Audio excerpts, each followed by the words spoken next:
Hello my dear friend, कैसे हैं आप लोग। उम्मीद है कि अच्छे होंगे, अच्छे से पढ़ाई करेंगे। और इस वीडियो में हम लोग बात करने वाले हैं क्लास 8 जेसीईआरटी ज्योग्राफी का तीसरा चैप्टर का क्वेश्चन आंसर खनिज और शक्ति संसाधन का।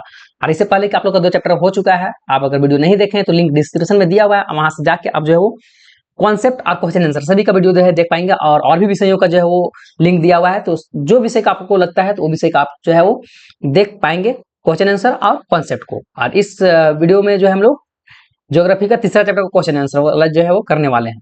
और पीडीएफ वगैरह आप लोग को पढ़ने के लिए चाहिए, स्टडी मटेरियल चाहिए, तो आप जो है व्हाट्सएप ग्रुप ज्वाइन कर सकते हैं, वहां से आप लोग को जो है सभी चीज मिल जाएगा।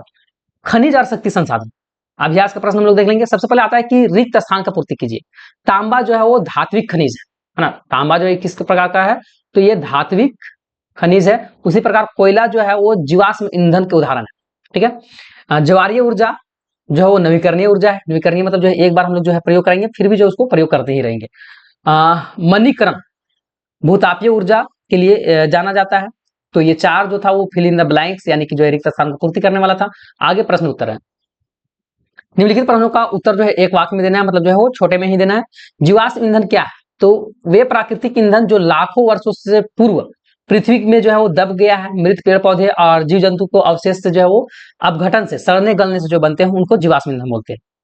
नेक्स्ट है कि ऊर्जा का गैर परंपरागत स्रोत कौन कौन से, मतलब गैर परंपरागत यानी कि जो है कि नया, जो मतलब अब जो है शुरुआत हुआ है। ठीक है। तो ऊर्जा का गैर परंपरागत स्रोत में प्राकृतिक ऊर्जा के स्रोत हैं जो कि असीमित, नवीकरणीय, अक्षय और पर्यावरण के अनुकूल होते हैं। मतलब छोटा में ही जो है वो कि उदाहरण देना है। ठीक है। परंपरागत में जैसे कि आप लोग का जो है कोयला वगैरह हो जाएगा, मतलब पहले से चलते आ रहा है। लेकिन गैर परंपरागत में जो अब चल रहा है, मतलब अब ज्वारीय ऊर्जा इस तरह से जो आया है वो सब आ जाएगा इसके अंदर, जो कि नवीकरणीय है। मतलब एक बार खत्म होने के बाद जो है वो उसको हम लोग प्रयोग कर सकते हैं। ठीक है।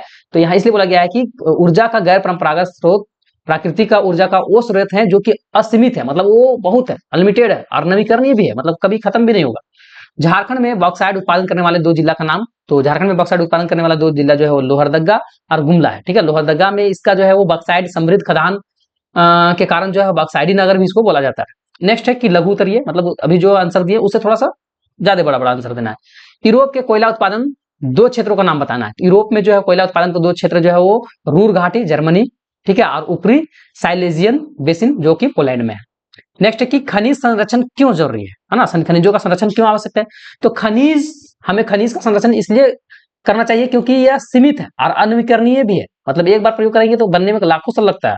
और प्राकृतिक संसाधन भी है, तो इसका निर्माण में लाखों वर्ष लग जाते हैं। और लेकिन मनुष्य इसका जो है अत्यधिक अंधाधुंध दोहन कर रहा है, इसलिए जो संरक्षण करना जरूरी है। अंतर बताना है कि लोह और अलोह खनिज क्या होता है। ठीक है। तो सबसे पहले लोह खनिज, तो जिन खनिज में लोह की मात्रा पाया जाता है उसको लोह खनिज बोलते हैं। और अलोह खनिज, जिन खनिजों में लोह की मात्रा नहीं होता है उन्हें अलोह खनिज कहा जाता है। इसका जो है ये इस्पात उद्योग के लिए महत्वपूर्ण होते हैं। और अलोह खनिज जो है वो विद्युत, इलेक्ट्रॉनिक्स और अन्य उपकरण के लिए जो मतलब जो है वो उपयोगी होते हैं। उदाहरण के लिए लो एस, मैग्नीज, क्रोमाइट, उदाहरण के लिए तांबा, बॉक्साइड, सीसा, जस्ता। नेक्स्ट है कि तापीय विद्युत और जल विद्युत में क्या अंतर है। ठीक है।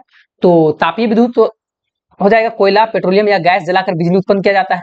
और जल विद्युत ये बहते हुए पानी का जो बिजली उत्पन्न किया जाता है। यह प्रदूषण फैलाता है और ये प्रदूषण कम फैलाता है। ठीक है। ये ईंधन की आवश्यकता होती है इसमें, तापीय विद्युत में, और इसमें ईंधन की आवश्यकता नहीं होता है। उदाहरण के लिए ताप विद्युत गृह, और उदाहरण के लिए बांधों पर बने जल विद्युत गृह। कारण बताना है कि पेट्रोलियम को काला सोना क्यों कहा जाता है। हाँ बिल्कुल, पेट्रोलियम को काला सोना बोला जाता है, इसलिए बोला जाता है क्योंकि इसका कारण यह है कि यह जमीन के नीचे गहरे गाढ़े रंग, है ना, गाढ़े काले रंग का जो है तरल होता है, जिसे कि कच्चा तेल भी हम लोग बोलते हैं। और ये आर्थिक रूप से इसका महत्व जो है वो सोने के बराबर होता है। ठीक है, इसलिए काला सोना इसको बोला जाता है। नेक्स्ट है कि जीवाश्म ईंधन के तीव्र उपयोग के कारण पर्यावरणीय प्रदूषण जो है वो बढ़ रहा है। जी बिल्कुल बढ़ रहा है। जीवाश्म ईंधन कोयला हो गया, पेट्रोलियम हो गया, डीजल हो गया, प्राकृतिक गैस का अत्यधिक और अनियंत्रित उपयोग से पर्यावरण में जो है काफी गहरा नुकसान हो रहा है। और इसके कारण जो है वो दहन से खतरनाक गैस भी निकल रहा है, जो कि वायु प्रदूषण, जल प्रदूषण और जलवायु प्रदूषण गंभीर समस्या का जो है प्रमुख कारण है। अब नेक्स्ट आता है कि लॉन्ग आंसर में।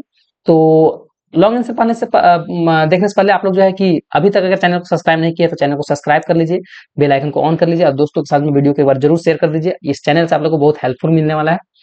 तो लॉन्ग आंसर में हम लोग देखेंगे कि परंपरागत और गैर परंपरागत ऊर्जा में क्या अंतर है। ठीक है। परंपरागत यानी कि जो है कि काफी समय से जो है चलते आ रहा है, और गैर परंपरागत में जो है कि अब जो है शुरुआत हुआ है। तो इनका उपयोग प्राचीन समय से चलते आ रहा है परंपरागत में, और गैर परंपरागत में इनका उपयोग जो है आधुनिक समय, मतलब अब जो है हुआ है। और परंपरागत या अधिकांश स्रोत सीमित और समाप्त होने वाला है। मतलब परंपरागत में जो है कि जैसे कि कोयला ही आया, ठीक है, तो ये जो है कि समाप्त होने वाला है, सीमित भी है।